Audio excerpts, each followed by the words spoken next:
पितृपक्ष का अत्यंत पावन पर्व चल रहा है। यह पूरा पखवाड़ा पितरों के लिए समर्पित है। तो आज की इस बहुत ही अद्भुत प्रस्तुति में आपको वह महत्वपूर्ण जानकारी देने वाले हैं जो कि आप शायद न जानते होंगे। तो आज का सबसे पहला प्रश्न यह है कि श्राद्ध करने का अधिकारी कौन होता है। तो ऐसा हमारे शास्त्रों में और ऐसे भगवत गीता में बताया गया है कि वर्णशंकर के हाथ का दिया हुआ पिंडदान और श्राद्ध पितर स्वीकार नहीं करते, और वर्णशंकर संतान से उत्पन्न जो लोग होते हैं वो लोग भी पितरों को तृप्त नहीं कर पाते, और इनके कारण पितर दुखी और अशांत रहते हैं। फलस्वरूप पितरों का श्राप लग जाता है जो कि पूरे कुल खानदान और पीढ़ियों तक चलता रहता है।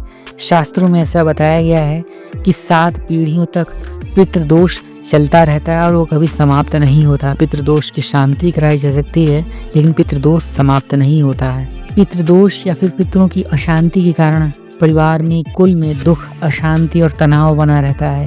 समय समय पर कोई शुभ कार्य नहीं हो पाते, बच्चों की शादी जल्दी नहीं हो पाती, लड़कियों का विवाह जल्दी नहीं हो पाता, घर में अशांति और कलह कलेश का वातावरण बना रहता है, घर में धन की आवक नहीं हो पाती और घर में हमेशा एक मलिनता सी छाई रहती है। जिनके घरों में, जिनके जीवन में पितृदोष छाया हुआ है वो इस चीज़ का प्रत्यक्ष प्रमाण अनुभव कर सकते हैं।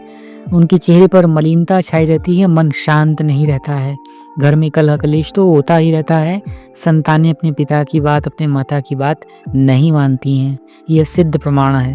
अपनी बात को यदि मैं श्रीमद् भगवद गीता के प्रथम अध्याय के 42वें श्लोक से सिद्ध करूं तो कुछ इस प्रकार से होगा कि संकरो नरकाये कुलघ्नानां कुलस्य च पतन्ति पितरो येषां लुप्त पिंडोदक क्रियाः।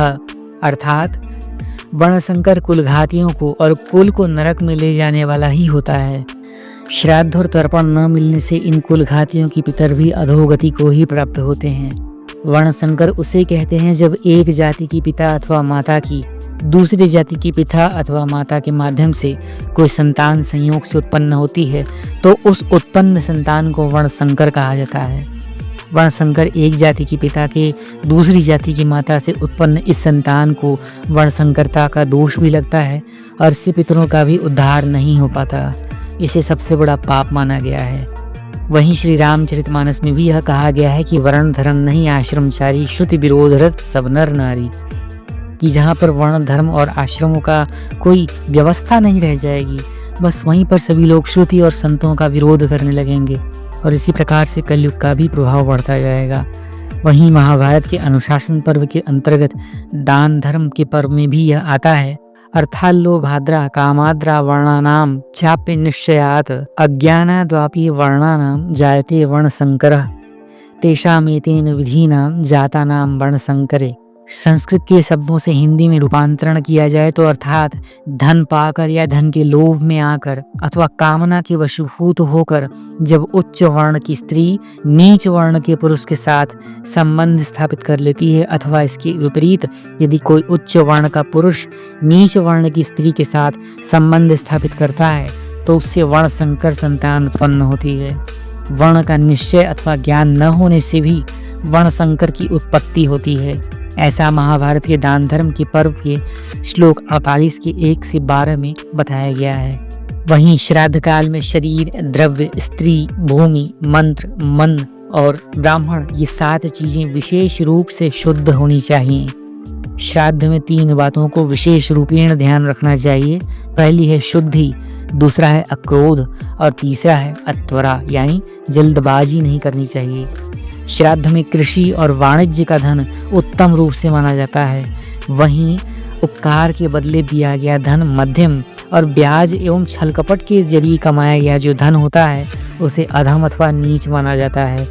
उत्तम धन से देवता और पितरों की तृप्ति होती है, वे प्रसन्न होते हैं, आपके किए गए सभी कर्म भी शुभतापूर्वक संपन्न होते हैं। वहीं मध्यम धन से प्रसन्नता तो प्राप्त होती है और अधम धन से यानी छोटी योनि यानी चंडाल आदि योनि से जो पितर अपने बनते हैं, जो पितर हैं, उनको तृप्ति मिलती है। और इस प्रकार से कह सकते हैं कि अधम धन से जो धन प्राप्त होता है उससे छोटी योनि से जो पितर होते हैं उनको तृप्ति मिलती है। और श्राद्ध में जो अन्न इधर उधर छोड़ा जाता है, जिसे यहाँ वहाँ हम फेंक देते हैं, किसी पशु के लिए रख देते हैं, किसी पक्षी के लिए छोड़ देते हैं, तो उससे पशु योनि और इतर योनि में भटकते हुए सभी हमारे कुल के लोगों को तृप्ति मिलती है, ऐसा कहा गया है।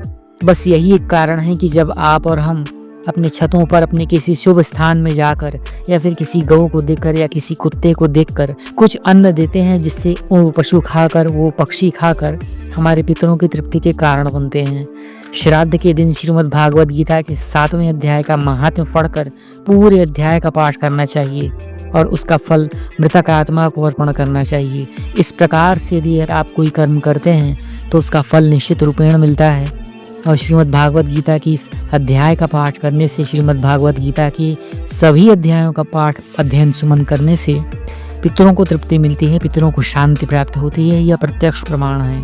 कई सारी यूट्यूब वीडियोज़ में भी मैंने देखा कि बहुत सारे लोग हैं जो कि बस श्रीमद् भागवत गीता के 7वें अध्याय का पाठ करा दे रहे हैं और श्रीमद् भागवत गीता के 7वें अध्याय का ही पाठ पढ़ रहे हैं और ऐसा समझ रहे हैं कि पितरों की तृप्ति हो जाएगी। मैं सभी को यह स्पष्ट रूपेण बता देना चाहता हूँ कि श्रीमद् भागवत गीता में भगवान श्री कृष्ण द्वारा बताए गए सभी 700 श्लोकों में और 18 अध्यायों में हर एक चीज़ के विषय में बताया गया है, जिसमें पूरे अध्यायों का पाठ करने से पूरे अध्यायों का फल प्राप्त होता है। तो आप सभी को श्रीमद् भागवत गीता के पितरों का अध्याय पाठ करते हुए, 7वें अध्याय का पाठ का महात्म्य पढ़ते हुए सभी अध्याय का पाठ ज़रूर पढ़ना चाहिए। इससे जाकर ही पितरों की तृप्ति प्राप्त होती है। इसलिए लोग भगवत गीता का पाठ बैठवाते हैं, गरुड़ पुराण का पाठ करवाते हैं, ताकि उनकी मृतक आत्माओं को शांति मिल सके और पितरों को मुक्ति प्राप्त हो सके। तो इस प्रकार से मृतक आत्मा को अर्पण करना चाहिए, उनके निमित्त दान धर्म करने चाहिए और इस प्रकार से ही जो कर्म किए जाते हैं उसका फल प्राप्त होता है। और इस प्रकार से मैं समझता हूँ कि श्राद्ध करने का अधिकारी कौन है, कैसे श्राद्ध करना चाहिए और क्या चीज़ें हैं जो कि महत्वपूर्ण हैं, आपको एक जानकारी प्राप्त हो चुकी होगी। तो इस वीडियो को एक लाइक कीजिए और हमारे चैनल सनातनी ज्योतिष को सब्सक्राइब कीजिए। और इसी वीडियो के अगले डिस्क्रिप्शन बॉक्स में आप श्रीमद् भागवत गीता के 7वें अध्याय का पाठ देख सकते हैं। वहाँ पर मैंने 7वें अध्याय का पाठ पूरी श्रद्धा के साथ संस्कृत और हिंदी भाषा के अनुवाद के साथ प्रस्तुत किया है। तो हमें आज्ञा दीजिए और श्रीमद् भागवत गीता के 7वें अध्याय में पुनः मिलते हैं। जय श्री हरि विष्णु।